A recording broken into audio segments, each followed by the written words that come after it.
According to a new poll of economists, more than 2/3 said that the benefits of addressing the climate crisis, addressing climate change, moving to a net zero emission society by the year 2050, majority of them say yes, the benefits of that far outweigh the costs. Now, for years, we have been listening to Republican politicians, and sometimes even some Democratic politicians, tell us that the cost of addressing the growing threat of climate change was just too darn high.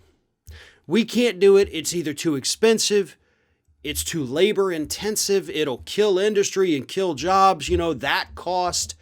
It'll wreck the economy, they've told us, based on absolutely nothing. And by the way, they've been telling us these lies for, close to 20 years, back when it actually wouldn't have cost us very much at all to address the issue of climate change, right? We had lots of time back then. We're kind of on the final countdown right now. But it is what it is, right? We still have time. And I think that's the message of hope that has to accompany every single story of climate change, at least for now, is that we do still have time. We have time to take action. Net zero emissions by 2050, we don't have that kind of time, to be honest. We really don't. We'd have to dramatically reduce emissions, maybe not get to net zero, but maybe get to like a 70% reduction in the next 10 years, basically, in order to make the net zero by 2050 really have an impact. Otherwise, you're too long at too high of emissions, and you're still going to see some terrifying effects of climate change. But if we take action, if we put the money in, if we invest it now, the benefits of that are going to outweigh the monetary costs. And here's why. And many years ago, I was a regular contributor for Desmog blog. I mean, the issue of climate change is something I hold near and dear to my heart. It's something I've researched, for over a decade now, almost 2 decades.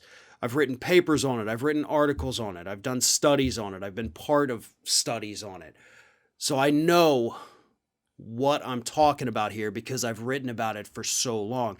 But on the issue of climate change, we're talking about an issue where you put up these one-time investments, for the most part, and what you do with that investment is you create jobs, you create a cleaner infrastructure, you create an area that now does not have to deal with these emissions, and what happens from that is that you have a healthier population, fewer sick days, fewer lung problems, fewer heart problems, and nationwide we would save more than 3,000 premature deaths per year. So more than 3,000 people that ordinarily would have died under our current emission system won't. That's the benefits. And that's just right here in the United States. The global benefits would be similar, but obviously on a much larger scale when you're dealing with a much larger population. So that's where we're at. And economists are telling us we need to do this. The benefits that we will see are going to far outweigh any costs. And I'm glad to hear economists saying this, because those of us who have actually studied this and worked on the issue of climate change, we've been screaming this for nearly 20 years.